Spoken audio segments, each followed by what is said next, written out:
Assalamualaikum warahmatullahi wabarakatuh.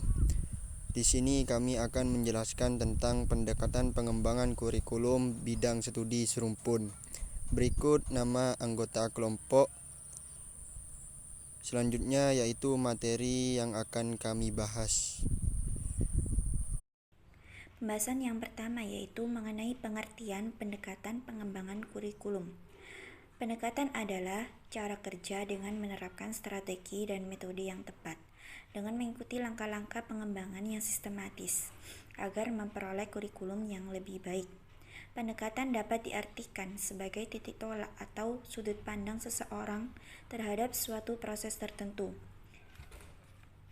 Istilah pendekatan merujuk kepada pandangan tentang terjadinya suatu proses yang sifatnya masih sangat umum. Jadi dengan demikian, pendekatan pengembangan kurikulum menunjuk pada titik tolak atau sudut pandang secara umum tentang proses pengembangan kurikulum. Materi selanjutnya yaitu mengenai pengertian dari pendekatan Broadfield atau pendekatan bidang studi serumpun. Ini pada hakikatnya adalah penyatuan beberapa mata pelajaran yang sejenis, seperti IPA yang di dalamnya tergabung ada fisika, biologi, dan juga kimia. Pendekatan ini berusaha mengintegrasikan beberapa disiplin atau mata pelajaran yang saling berkaitan agar siswa lebih memahami ilmu pengetahuan tidak berada dalam vakum atau kehampaan, akan tetapi merupakan bagian integral dari kehidupan manusia.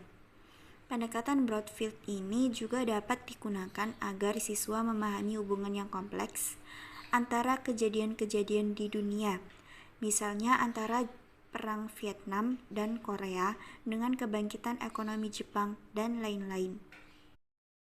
Selanjutnya ada tujuan pengembangan kurikulum Broadfield.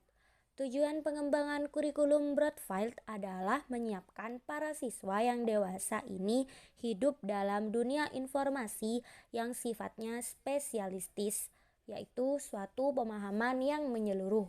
Selanjutnya ada ciri-ciri pengembangan kurikulum Broadfield.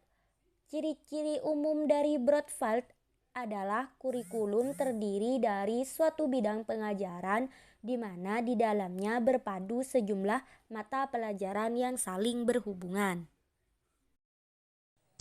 Selanjutnya ada kelebihan dan juga kelemahan the Broadfield design, yaitu kelebihannya yang pertama, karena dasarnya bahan yang terpisah-pisah, walaupun sudah terjadi penyatuan beberapa mata pelajaran, masih memungkinkan penyusunan warisan-warisan budaya secara sistematis dan juga teratur.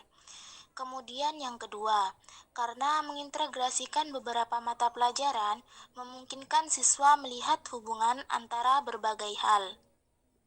Kemudian ada kelemahan dari desain tersebut, yaitu yang pertama, untuk tingkat sekolah dasar, guru mampu menguasai bidang yang luas, tetapi untuk tingkat yang lebih tinggi, apalagi di perguruan tinggi, sukar sekali. Kemudian yang kedua, karena bidang yang dipelajari itu luas, maka tidak dapat diberikan secara mendalam, dan yang diajarkan hanya permukaannya saja. Kemudian yang ketiga, mengintegrasikan bahan ajaran terbatas sekali, tidak menggambarkan kenyataan, dan juga tidak memberikan pengalaman yang sesungguhnya bagi siswa, dan dengan demikian kurang membangkitkan minat belajar siswa. Kemudian yang keempat, meskipun kadarnya lebih rendah dibandingkan dengan subjek desain, tetapi model ini tetap menekankan tujuan penguasaan informasi.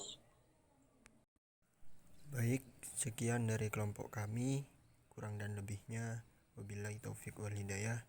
Assalamualaikum warahmatullahi wabarakatuh.